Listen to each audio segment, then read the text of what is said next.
Can you hear me? Yes. Okay, thanks. Well, thanks for the invitation to come here and tell something about our work. I hope you will see what the title means sort of along the way. There's a little bit silly title. But what I'm going to, what we're interested in and working on mostly is computational material screening. So that's a question of finding new materials for different applications, solar cells, solar to fuel conversion, you name it here, new catalysts and so on. And of course, there are many questions when you're trying to do that. Some of the most important ones are here. What is it actually that you're going to compute if you want to do these kinds of studies? And how do you compute it? And what about searching in the material space? What's the best way of doing that? And I'm going to show a couple of examples where machine learning might be helpful in this context.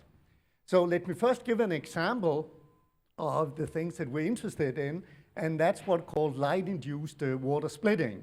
So the general idea here is that you have light from the sun that creates electron-hole pairs, and the electrons and holes, they run to the surfaces, and they split water into hydrogen and oxygen. And hydrogen you can then use as a completely green fuel in a fuel cell. And if you look at it in a bit more detail here, you have the light coming in, you have the valence and conduction bands, and the electrons and the holes, and you can see that then for this process to work, you need the electron and hole energy difference here to be larger than the 1.23 eV, which is required to actually split the water. So the first thing in such a study is to find out for a new material, what is it that you compute? And here are three simple examples. One is the stability of such a material, here calculated through the heat of formation. The band gap here has to be in the visible range so that you actually get sufficiently amount of the light from the sun absorbed. And also you need these levels here for the conduction band, the valence band, to be at the right place so that the electron will actually run here and the hole will run there so that you can split the water. One simple example of this that I'm going to return to a little bit later is for a particular class of materials called cubic perovskites, where you have only 5 atoms in the unit cell. And here you have 2 different metals, then A and B. And then this X3 could be oxygen or nitrogen or some combination of these atoms. And if you do this, you have something like 19,000 materials that you can calculate with density functional theory. And here is shown what you find. Up here we have the heat of formation, and since we want stable materials, we want some which are down here. And on the x-axis we have the band gap, and if we want visible light absorption, it's in this region here, around 1 or 2 to 3. Okay. So these are materials that we're interested in, and in fact, if we also apply the third criterion of having the band gap at the appropriate level compared to the water splitting, we end up having only 20 candidate materials. Here you can see this is the band gap, and one thing which is nice about this is that around half of the materials are known to be not very efficient, but they can actually split water, and then there are a number of other suggestions here. But you can also see that we start with around 20,000 and we end up with 20. So we have done 1,000 times more calculation than might be necessary, and that's the example that I want to return to in the setting of machine learning. But before I do that, I would like to say a little bit more about water splitting, just to tell that of course, life is not that simple as presented here. I mean, if you're really interested in an efficient water splitting device, you should have a different architecture, which does not only involve a single semiconductor, but in fact 2 semiconductors next to each other in order to absorb and use more of the solar light. Also, because these materials probably do not like to be in water, they will dissolve, you need some protection layers to do this, and furthermore, to get the chemical reactions running, you need catalysts at the surfaces. So in reality, a real device is much more complicated, and one has to appreciate that the real design problems are really very complicated. And in fact, we've looked at a key problem here is to find just a large bandgap semiconductor, which should have a bandgap around 1.8 eV. And we have done some studies of, again, sort of perovskite type materials, but sulfides for some reasons here, and have such a screening funnel where you start with very time-consuming calculations for a large number of materials here, around 1,408 crystal structures. And then you go through and calculate different properties that might be more and more time-consuming, but you also have fewer and fewer materials. And in the end, you might end up with, in this case, a short list, as you can see here, of possible materials. And if you're lucky, you have some colleagues that are really interested in this as well and can do experiments. And therefore, in this case, lanthanum yttrium sulfide was in fact investigated. And we can see that the band gap that we calculate is around the one that's also observed experimentally. In fact, also the photoluminescence shows that it has a peak which is only slightly below the band gap, which might mean that this is a good material. But again, there might be dozens of reasons why this will not work in the end, but it could be useful. Another approach where you can do computational screening, in this case, is actually to look at only known materials. All the ones that are in this inorganic crystal structure database. That's where you know the structure. You know where all the atoms are in these materials because you have experiments. And then you can, some of these, a good part of these have been calculated in this OQMD database. And in this way, you can start with known materials, around 23,000, and then have a similar screening funnel where you narrow down the number of candidate materials. And in this case, we end up with only like 74 materials that could be useful for solar cells or water splitting. So what this also shows is that, in fact, if you analyze known materials, it's known perfect crystals at least, it's a fairly limited space. So you would actually, in the not too distant future, we will actually have calculated, I think, all of this. And in that sense, we will really have to go and look for really, really new materials. So let me return to this model here, if you like, where we just took the 20,000 materials in one particular structure. And that's what I'm going to return to. Here it's simple, because we know, in fact, in advance where the atoms are. The only unknown here is the volume of this crystal. Otherwise, the atoms are put in a particular position. So let's see if we can make this a bit more efficient with machine learning.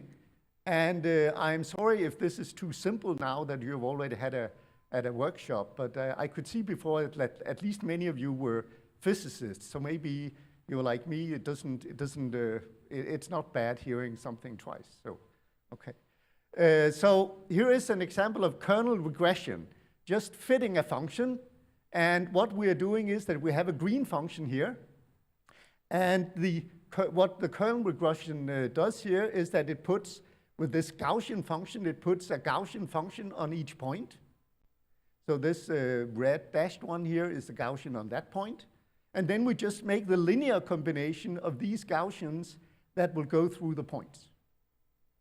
And therefore, we get, in this way, the blue curve, which is a fit that goes perfectly through the points. Okay, and sort of in mathematics, what we do is that we determine these coefficients, the weight of each Gaussian, by inverting this matrix here, consisting of the distances, if you like, between the points measured with this Gaussian so-called kernel. So that's all there is to it when we do this. Now, a little bit more advanced will be if we do what's called a Gaussian process, which is a bit, if you like, in my version, it's the same, but where you also have some uncertainties. And the basic for the uncertainties is that now we use Bayes' theorem, which gives some probabilities for your model, that's your fitting function here. and then you improve your model, the fitting, given that you have some data. In this case, you can reinterpret this kernel, that Gaussian that we put on each point, as a correlation between the value of the function at two different points. This is a correlation that you assume even without having any data at all. So now we have a probability distribution of our functions, even without having seen the data. And you can see that it matters. Here you see an ensemble of functions where we don't have any data, but where we have varied this length here. And you can see if this length is short, then we have very wiggly functions. If it's longer, we have something which is smoothly varying at a longer scale. So this is now our starting point for the fitting procedure. And now what's happening is that when we have the data points, then we have an ensemble of functions, say, with this length scale. And then, because we have the data, we pick out the functions from the ensemble that will actually go through the points. And that's, in this way, we get both a function that is fitting, going through the points, but we also get an ensemble of functions here, so we have an estimate of the uncertainty. So that's what we obtain from a Gaussian process.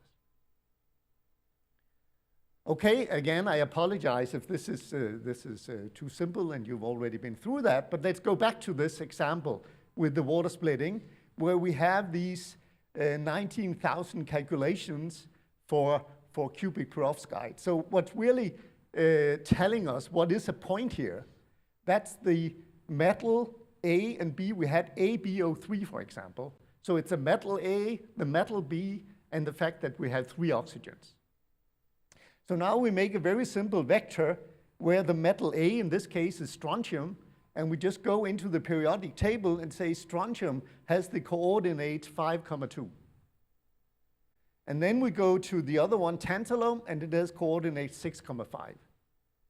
And then the next one, we just say if this is oxygen, 2 oxygen and 1 nitrogen, we put 2 for oxygen and 1 for nitrogen here. And that gives us a vector. And then we just use this kernel function to measure the distance between these vectors. So that's a very simple application. And the result you can see here, this is the calculated heat of formation. So going back to this here, we're interested in these guys here with a low heat of formation, large negative heat of formation. And now we actually have, with this simple model, we have a prediction of the heat of formation with an mean absolute error of 0.3, and we even have an estimate of what the error is, which is not that far off. So in this case, you can see that we could have been a lot more efficient than we actually were at that time. We did 20,000 or 19,000 DFT calculations, but we could easily have focused on the corner down here if we'd just done 2.5% of the data set in order to look at the stable ones directly and removing all the ones that are highly unstable from the data set. So I think that's a simple example of what we could have done better, at least. So now to the point with the coordinates. I think this was also raised in a question earlier today. As I said, now we had these simple cubic perovskites where we actually know where the atoms are. But what if we are interested in a much broader class of materials where we don't know, or chemical or molecules where we don't know where the atoms are? Well, then we could do a DFT calculation to find out the coordinates. But often what we really like to do here is to do something which is faster than DFT, to predict the properties using a machine instead of doing DFT. So it doesn't help if we need to do a DFT calculation to find out where the atoms are. So the question is, can we predict properties without knowing, at least in detail, where the atoms are? And another question is, which was also raised earlier today, is can we invert the property, invert this so that we can go directly from the properties to the materials? so that we don't have to, even if we have a faster machine, the material space can be enormous, and you cannot just go through that systematically and calculate everything, even with your machine. Let me take the last part first here about the inversion, and I use an example for organic solar cells. I should not go into the details, but there are some, the active part here, a part of it is an acceptor-donor molecule where it needs to have a particular HOMO-LUMO gap for the same reason as I talked about before. You have to absorb the light and much of the light, and also enable to transfer the hole and electrons, the HOMO and the LUMO have to be at appropriate positions. So here is one class of materials that an experimental group at the Technical University in Copenhagen were working on, which has this form here. It has an acceptor part and a donor part.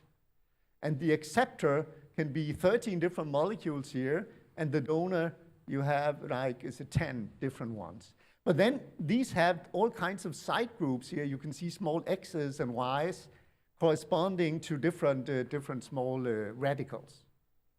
And if you take all of this space and you look at how many molecules do you have in principle, you have 10 to the 14.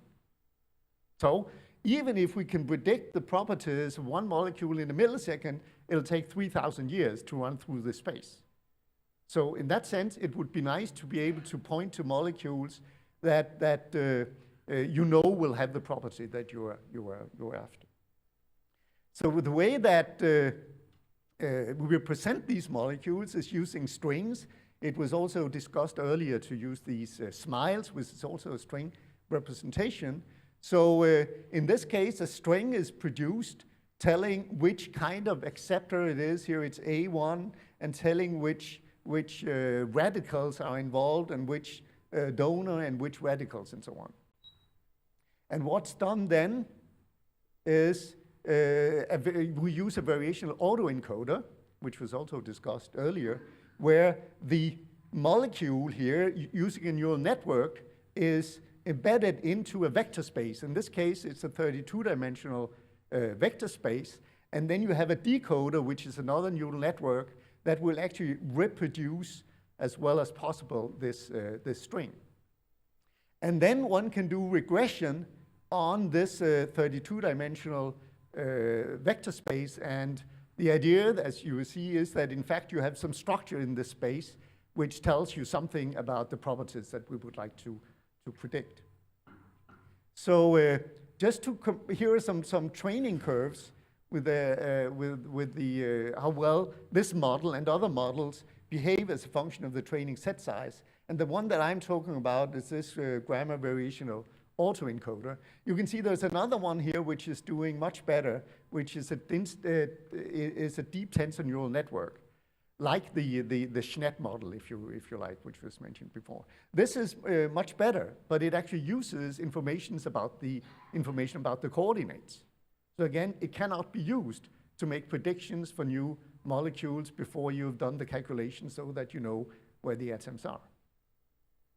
And then some other methods here. So the way it's done is that this string, or this grammar, is now transformed into some production rules so that this acceptor can be one of these 13, the donor can be one of these 10, and then these groups can split up into subgroups, which then in the end correspond to a particular radical or atom in some cases.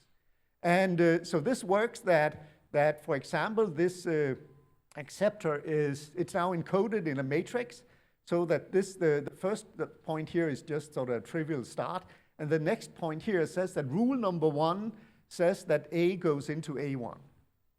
The next is that this possible group here goes into another subset of groups, and that's this rule here. So in this way, the construction of the molecule, if you like, is encoded in such a matrix of rules to produce it.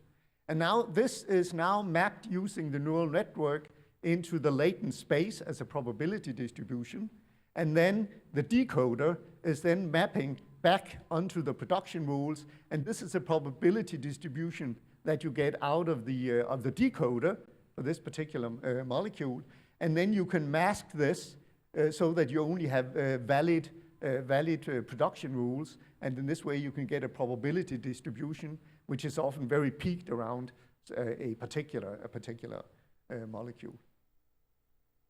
So if we look at the latent space, that's hard to take a look at because it's 32 dimensions, but here we're just looking at the the first two principal components, and what you can see here is that this is these are points from the training set, and you can see that here is the color according to the optical gap.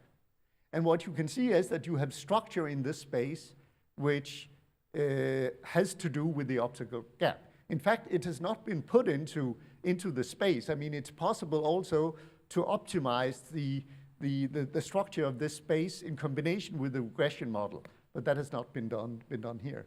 And then if we say that we're interested in a particular value for the optical gap, we can go in and find molecules, and as you can see there in a particular part of the space here, where the optical gap is in the appropriate range.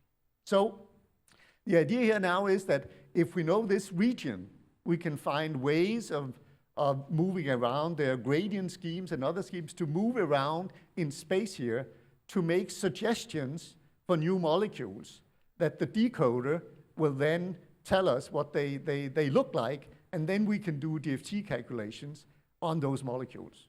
So it directly suggests new molecules. And you can see here is for the optical band gap and for the LUMO energy. This is the original distribution, and this is the target region. And then we use the decoder to predict 100 new molecules. And as you can see, it's fairly peaked in this window here.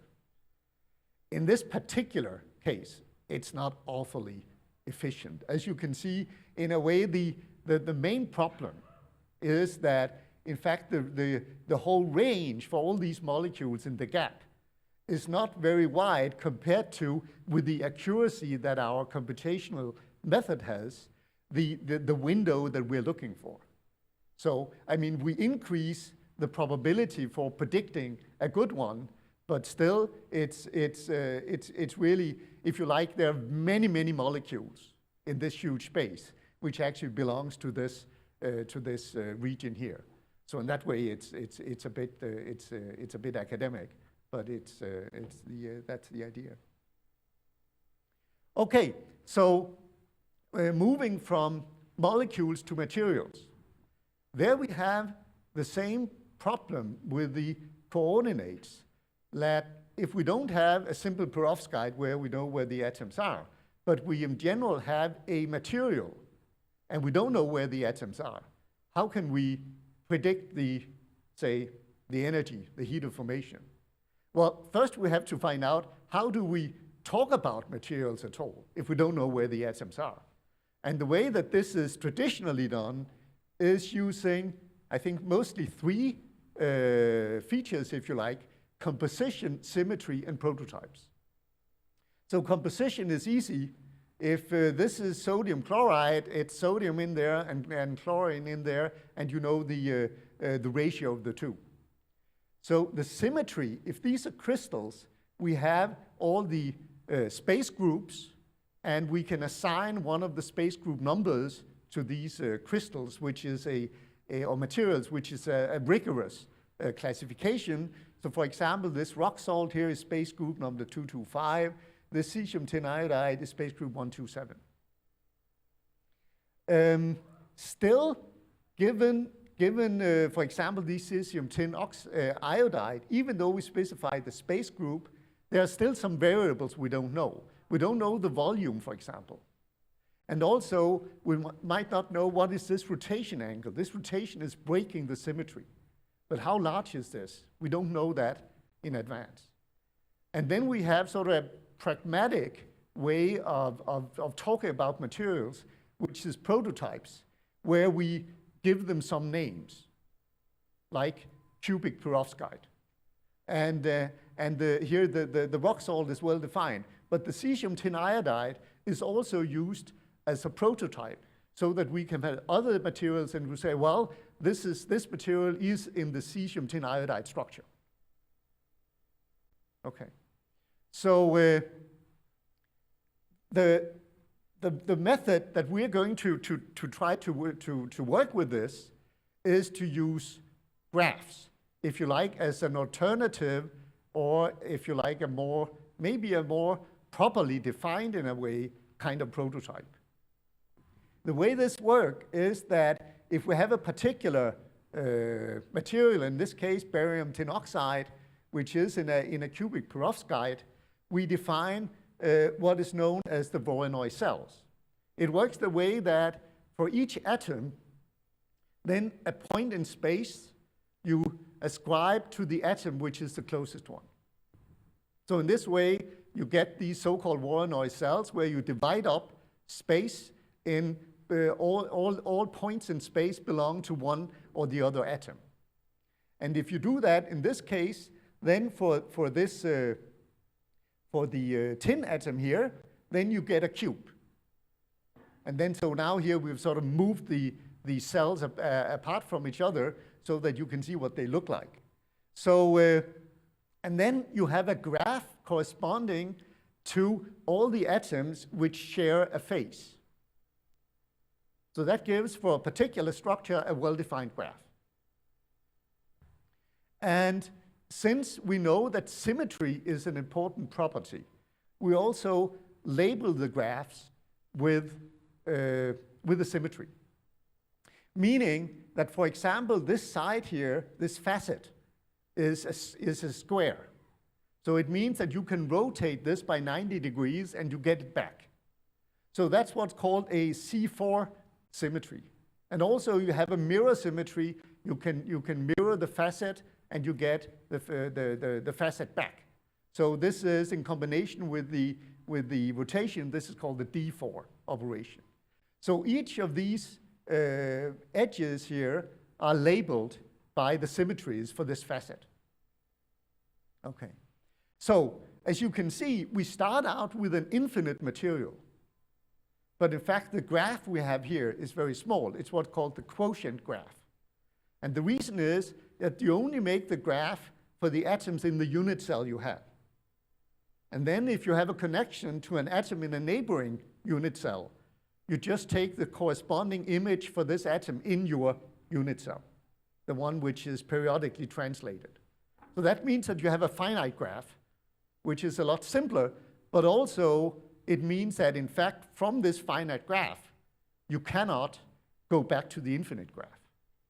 So there are some limitations with this representation. One is that you cannot directly get the infinite graph, and the other one is that having the graph, of course, you cannot tell exactly where the atoms are. That was sort of the reason to introduce a graph for a start. Now, comparing now the graphs we have with the prototypes, then we can see this is for the OQMD database, which has also been mentioned before, but it's a database of calculated structures and properties of about 500,000 crystals, where it's kind of a very mixed database in the way that part of it is very systematically generated data in particular crystal structures. So there you have only fairly few crystal structures, but it's very systematic. Another part of the database is coming from experiment. So there you have a much larger variety of data, of structures.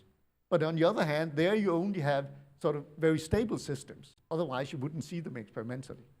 So it's sort of a database which is biased in several ways. But let's return to how, if you look at the, here you can see the number of graphs and the number of prototypes that you can also find in this database. And you can see that you have more graphs than prototypes.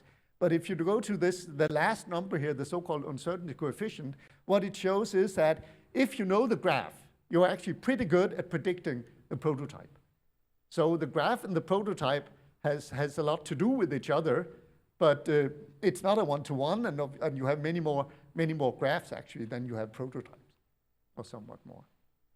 So now we use these graphs to characterize the material, and then this is mapped onto a message passing neural network, so you can sort of automatically see the graph is matched onto this message passing network. So the only information that's put in is the atomic number of the atom and the connections that it has to neighbors.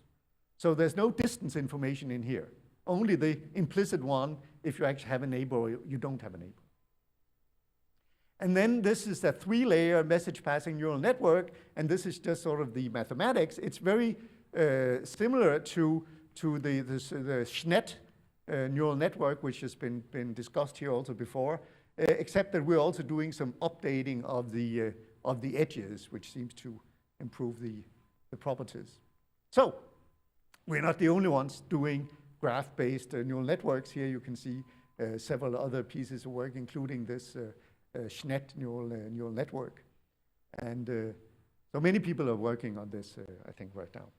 But in these other cases, they always include distance information one way or the other, I think. So if we just take all of OQMD and look at the heat of formation and the prediction, then in this case, which is the one where we have no distance information, we only have the graph and the symmetry, you can see that we get an error of 20 millielectron volts. I think this is amazingly accurate. I mean, even if you consider that DFT will probably not be accurate with more than, say, 100 millielectron volt. So, I mean, this is really, really very accurate. For comparison, this is a random forest Voronoi calculation or a machine where you get these 85, which is also small, I think. This was done in the US. And in here, you also have a Voronoi construction, but the facets, the size of the facets is used. So in this way, you actually have some distance information in there at the same time. But we have, the only information we have at distance is if you have a connection or not. Okay, so this is almost too good to be true. And in a way it is, meaning that it's our experience that you can have these very low average values, but then when you begin to use things for the stuff that you would like to use, it's not nearly as good. Okay, first let me show a performance on this on some subsets. And this is for the OQMD, and this is for the one-component systems, the two-component systems, and the three-component systems. And you can see for the one-component system, it doesn't work that well. We're not absolutely sure why, but I think part of the challenge is that for the one component, this means, for example, you have silicon. And then you have silicon in many different crystal structures. Many of these will have very small unit cells, and it's simply difficult to distinguish all of these with just a graph. So, I mean, that's, I think, part of the reason why this is, without any distance information, is hard. But for the ternary ones, it's amazingly good. And then for some other data sets here, never mind. So if we look at one subset of this data, which are the perovskites I talked about before, but now in different crystal structures, not only cubic perovskites, then we can see that the mean absolute error is about twice what we had before, 35 millielectron volts. But then here, what I try to plot is the prediction of the DFT ground state structure. What the machine predicts for this compared to what it predicts for the ground state the machine predicts. And there's a very high peak here, meaning that for all of these, it actually picks the right ground state. Okay, but then also, the reason to look at this is the question. Now you have predictions from the machine for a particular compound here, ABO3. But then you might ask, well, how high do I have to go up in energy with all these different structures before I actually find the right one if I do DFT? So how many should I include? And this is here, you can see the scale here seems to be fairly favorable that at least it's below, it's like 50 electron volts or up to 100 electron volts. So you need to look at the structures up to say 100 electron volts and do DFT calculations for those in order to see if you actually found the right structure. But again, it will limit the number of DFT calculations that you have to do. And then we try to take a more, say, realistic application, very much like the ones that we did already, I talked about for the sulfides, where we did this computational screening for the water splitting materials. This is a very similar data set of selenites. So here we have 1,000 compositions, so A and B is like 50 different of the order of 35 to 40 different elements each. So that gives 1,000 compositions, and then we have 6 different crystal structures. And what is shown is this plot is the A atom and the B atom, and the color is which one of these 6 structures is actually the lowest one. Okay.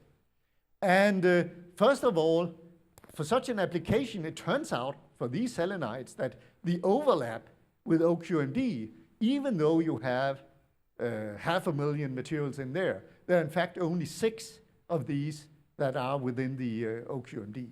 So as soon as you go to a little bit complicated 3-component, it's not really enough if you like to have the OQMD. So if we train only on OQMD and then try to predict on this set, the mean absolute error is 0.17. So you can see it's much larger than these 20 or 40 millielectron volts that we talked about before. But still, compared to the accuracy of DFT, which might be 0.1, it's still sort of interest. And then you can do an additional training on, say, 100 of these 6,000 structures, and then the error comes down to 0.1 eV. So you can take the neural network and then do an additional training, and in this way improve on the prediction. But again, it's not close to the 20 millielectron volts. So I think one of the lessons is that looking at these mean absolute errors for data sets, it's very hard to tell in advance how useful that is, because the data sets have a very particular character composition very often.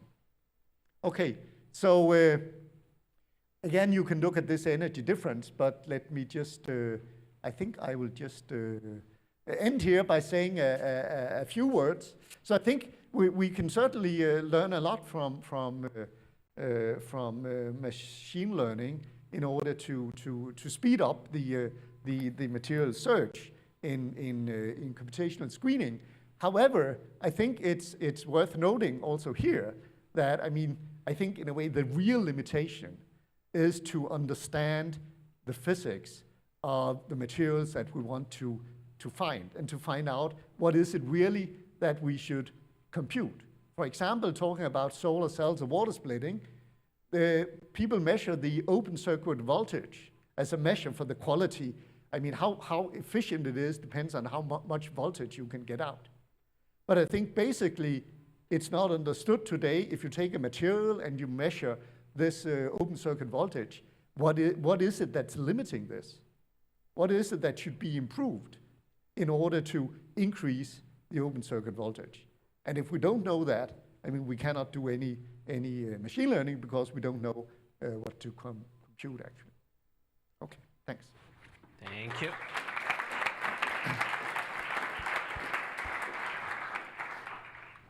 Questions?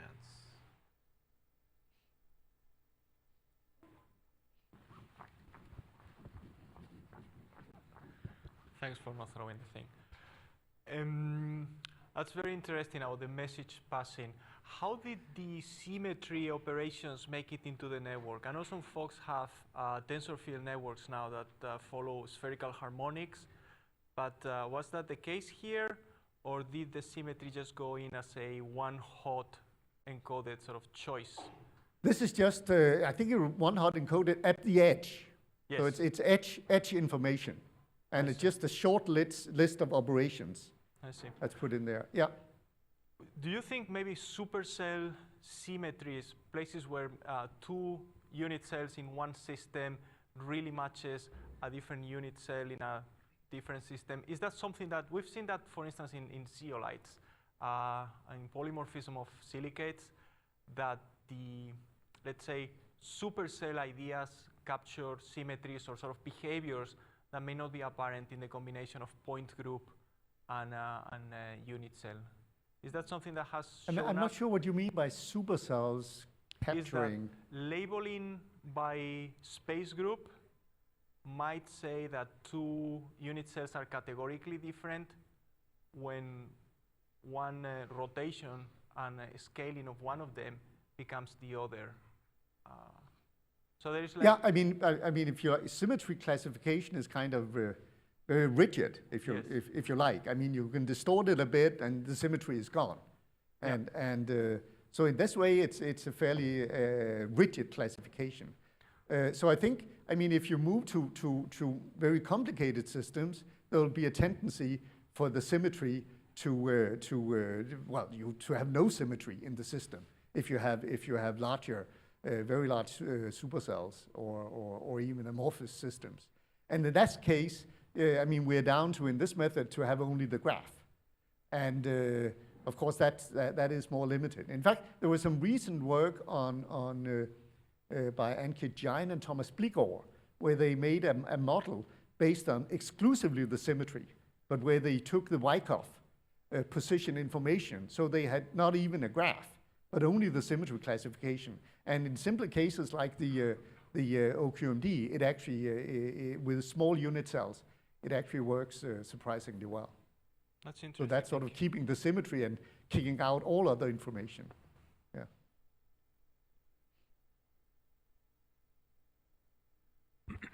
Thank you for this talk. I have a question about this database, in more general question about the database. So with these high throughput calculations, we can I've seen people calculate like 20,000 perovskites with DFT, and it leaves the impression that DFT is a simple, magical method.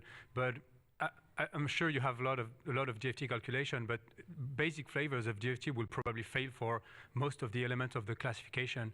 For band gaps, it's underestimate the band gaps. So even if the machine learning model predict very accurately the DFT, what if these DFT band gaps are wrong? Could you comment on that, on the accuracy of this DFT calculation that you are using for machine learning? Sure. I think it's even the last point I have here, more accurate calculation. So I mean, I think that's of course limiting all the time the applications of computational screening, and in a way, as I think I also showed, I mean, you can make machine learning models which are much better at predicting DFT than DFT is to predict what's really experimentally the case. So in that case, I mean, machine learning is still useful, but of course we need real work to improve the electronic structure methods that we have. But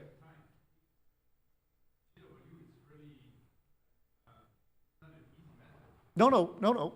But I think I mean, I think there. I mean, if you go years back, DFT was not an easy method. So I mean, it's a combination of better algorithms, faster computers, better understanding, and so on. That's sort of moving the whole field.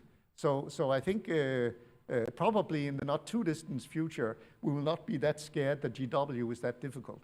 But certainly we need basic improvement of basic understanding. By the way, the band gaps that I talked about were not done with simple semi-classical DFT. It was actually done with a correction scheme to this based on so-called GLLB functional. Okay, let's thank our speaker again.